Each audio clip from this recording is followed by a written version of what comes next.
Hello everyone, how are you all? I hope you all fit and fine at your place.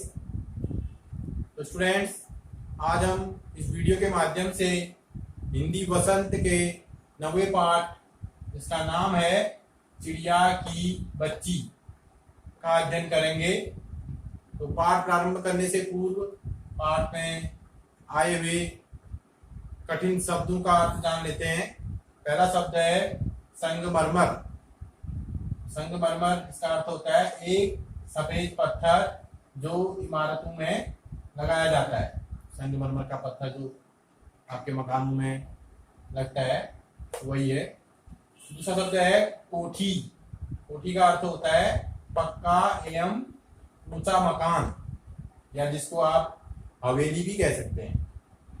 तो कोठी का अर्थ होता है पक्का एवं ऊंचा मकान या हवेली। अगला शब्द है व्यसन। व्यसन का अर्थ होता है बुरी आदत। फिर है रकाबी।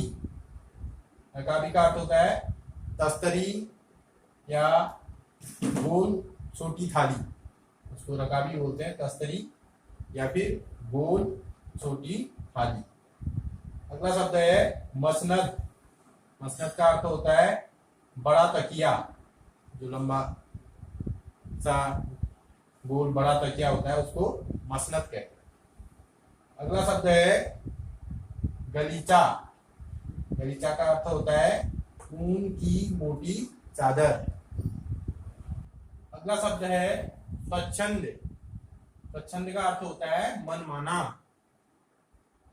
फिर है प्रफुल्लित। प्रफुल्लित का अर्थ होता है हंसता हुआ या खिला हुआ। फिर है यकायक। यकायक का अर्थ होता है अचानक या एकदम। फिर है सांझ। सांझ का अर्थ होता है शाम। अगला शब्द है तृष्णा। तृष्णा का अर्थ होता है प्यास या इच्छा। अगला शब्द है अनगिनत।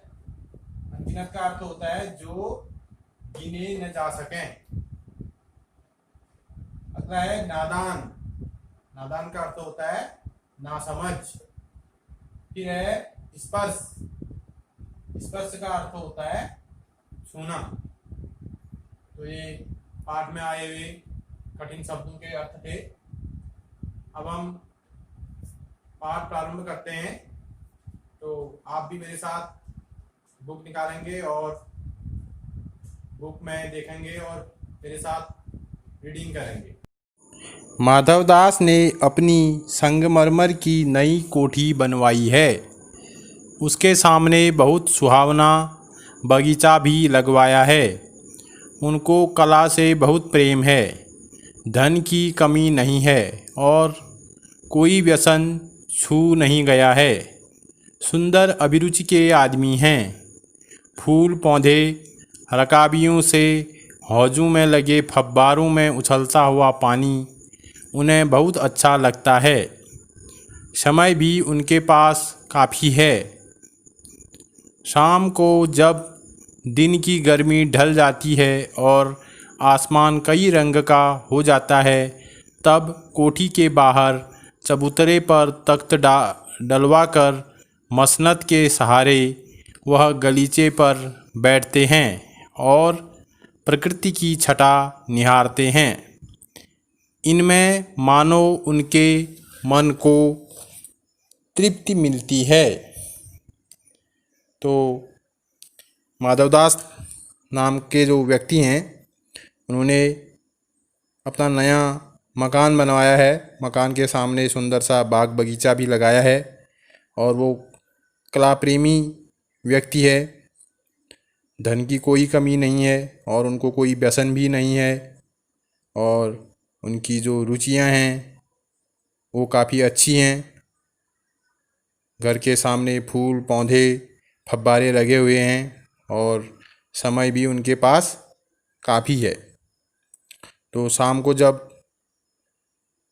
दिन की गर्मी ढल जाती है और आसमान कई रंग का हो जाता है, यानी जब शाम हो जाती है तो वह अपने मकान के बाहर जो बगीचा है वहाँ पर बैठ कर के प्रकृति का आनंद लेते हैं, जिससे उनको तृप्ति मिलती है, उनको संतुष्टि मिलती है।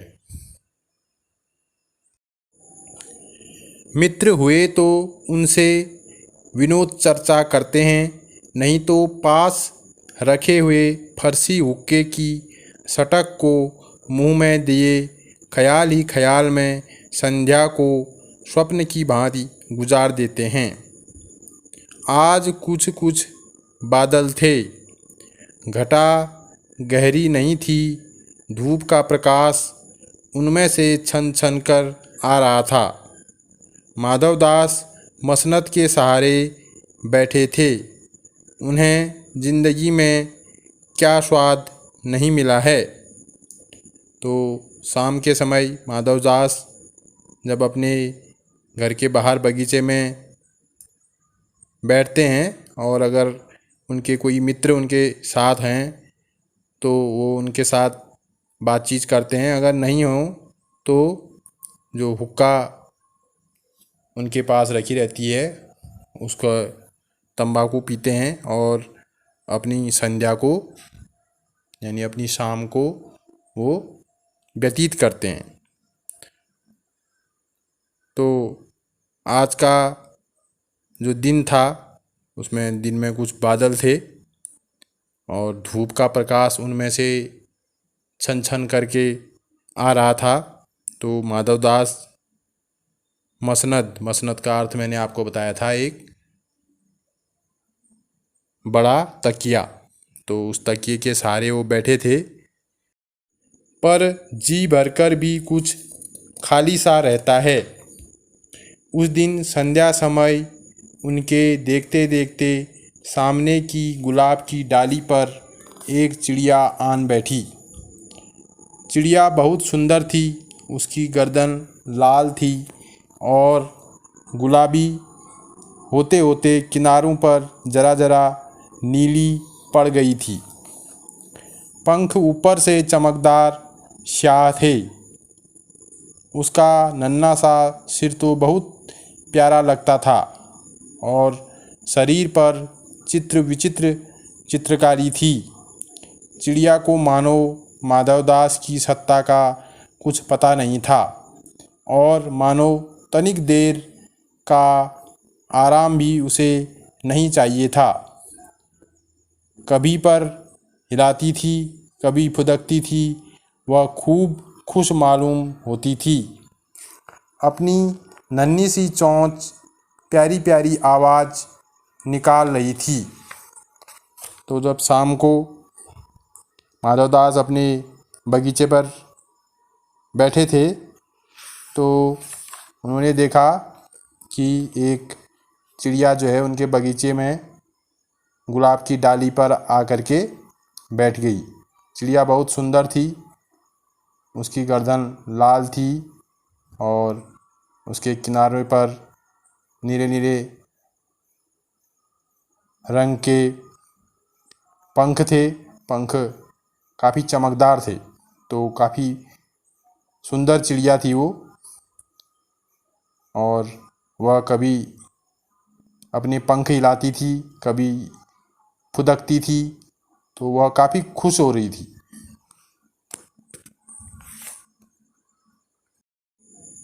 माधवदास को वह चिड़िया बड़ी मनमानी लगी। उसकी स्वच्छंदता बड़ी प्यारी जान पड़ती थी।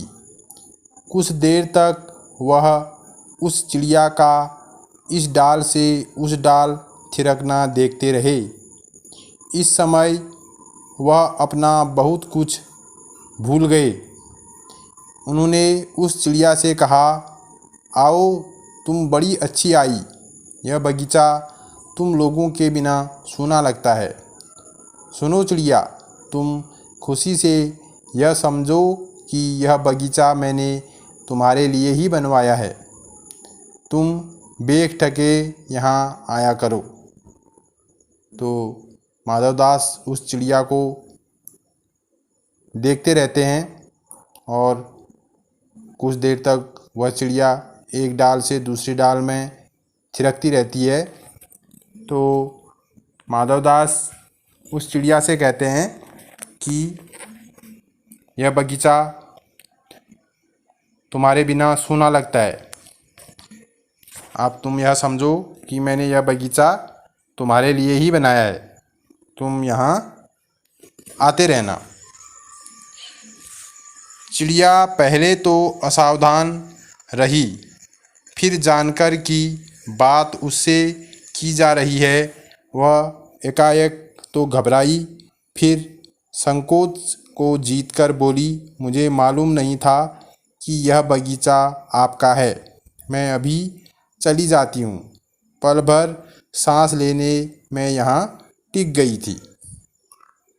तो पहले तो चिड़िया कोई ध्यान नहीं देती है, फिर जब उसे यह पता लगता है कि माधवदास उसके साथ बात कर रहे हैं तो वह घबरा जाती है और थोड़ी देर डर जाती है। फिर बाद में बोलती है कि मुझे मालूम नहीं था कि यह बगीचा आपका है। मैं अभी चली जाती हूँ। मैं थोड़ी देर यहाँ पर सांस लेने के लिए रुक गई थी।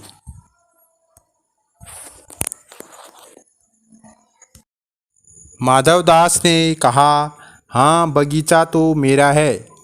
यह संगमरमर की कोठी भी मेरी है। लेकिन इन सबको तुम अपना भी समझ सकती हो। सब कुछ तुम्हारा है। तुम कैसी भोली हो, कैसी प्यारी हो। जाओ नहीं, बैठो। मेरा मन तुमसे बहुत खुश होता है। चिड़िया बहुत कुछ सकुचा गई। उसे बोध हुआ कि यह उससे गलती तो नहीं हुई कि वह यहाँ बैठ गई थी। उसका थिरकना रुक गया। भयभीत सी वह बोली, मैं थककर यहाँ बैठ गई थी। मैं अभी चली जाऊँगी। बगीचा आपका है, मुझे माफ़ करें। तो जब वो चिड़िया कहती है कि मैं अभी चली जाती हूँ, मैं थोड़ी देर यहाँ पर सांस लेने के लिए आपके बगीचे में रुक गई थी, तो माधवदास चिड़िया से कहता है कि हाँ, यह बगीचा मेरा है और यह जो संगमरमर का जो मकान है ये भी मेरा ही है। लेकिन इस सब को तुम अपना भी समझ सकती हो। ये मकान, ये बगीचा सब तुम अपना भी समझ सकती हो। सब कुछ तुम्हारा है। मेरा मन तुमसे बहुत खुश होता है। तो माधवदास की इन बातों को सुन करके चिड़िया सकुचा जाती है, डर जाती है। उसे यह लगता है कि कहीं उससे गलती तो नहीं हो गई कि वह यहाँ बैठ गई।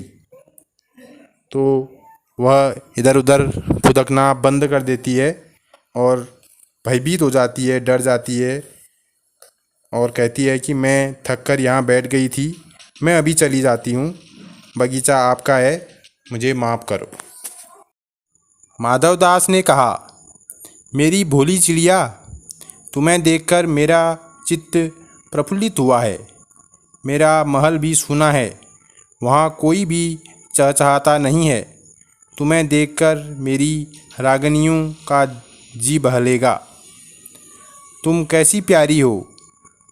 यहाँ ही तुम क्यों न रहो। चिड़िया बोली, मैं माँ के पास जा रही हूँ, सूरज की धूप खाने और हवा से खेलने और फूलों से बात करने। मैं ज़रा घर से उड़ आई थी, अब सांझ हो गई है और माँ के पास जा रही हूँ। अभी अभी मैं चली जा रही हूँ, आप सोच न करें। तो माधवदास उस चिड़िया से कहता है कि चिड़िया, तुम्हें देख करके मेरा मन बहुत खुश हो गया है और मेरा ये महल भी सूना है, वहाँ कोई भी चहचहाने वाला नहीं है और तुम बहुत ही प्यारी हो। तुम यहीं क्यों नहीं रह जाती हो, इसी बगीचे में, मेरे इसी कोठी में। चिड़िया बोली कि मैं माँ के पास जा रही हूँ सूरज की धूप खाने और हवा से खेलने। मैं ज़रा घर से उड़ कर के आ गई थी, अब शाम हो गई है और मैं माँ के पास जा रही हूँ। अभी अभी मैं जाती हूँ, आप ज़्यादा सोचो मत। माधवदास ने कहा, प्यारी चिड़िया पगली मत बनो, देखो तुम्हारे चारों तरफ कैसी बहार है। देखो वह पानी खेल रहा है, उधर गुलाब हंस रहा है, भीतर महल में चलो, जाने क्या क्या न पाओगी। मेरा दिल वीरान है, वहाँ कब हंसी सुनने को मिलती है। मेरे पास बहुत सा सोना मोती है, सोने का एक बहुत सुंदर घर मैं तुम्हें बना दूंगा। मोतियों की झालर उसमें लटकेगी। तुम मुझे खुश रखना, और तुम्हें क्या चाहिए माँ के पास बताओ क्या है। तुम यहाँ ही सुख से रहो मेरी भोली गुड़िया। तो जब चिड़िया माधवदास से कहती है कि मैं माँ के पास जाती हूँ, तो माधवदास चिड़िया से कहता है कि तुम पागल हो गई हो, देखो तुम्हारे चारों तरफ कितने सुंदर बाग बगीचे हैं और कितना बड़ा मकान है और कितना सुंदर बगीचा है, उसमें फव्वारे हैं, सुंदर सुंदर फूल उसमें खिले हुए हैं। और अगर तुम मेरे साथ मेरी कोठी में चलोगी तो मैं तुम्हें वहाँ बहुत सारी चीज़ें दिखाऊंगा। मेरे पास बहुत सा सोना और मोती है, मैं तुम्हारे लिए सोने का घर बना दूंगा और मोतियों की झालर उसमें लटकेगी। तो ये सारी बातें कहकर वह चिड़िया को वहीं रुकने के लिए कहता है। तो स्टूडेंट्स, आपने इस भाग में अध्ययन किया कि जो माधवदास है, जो कि एक संपन्न व्यक्ति है, उसके घर के बगीचे में एक छोटी सी चिड़िया आ जाती है और उसके साथ माधवदास की बातचीत आपने इस भाग में उसका अध्ययन किया। माधवदास चिड़िया से काफ़ी आग्रह करता है कि वह मेरे बगीचे में ही रहे, उसके लिए वहाँ कोई भी कमी नहीं होगी। अब शेष भाग का अध्ययन हम दूसरे वीडियो में करेंगे।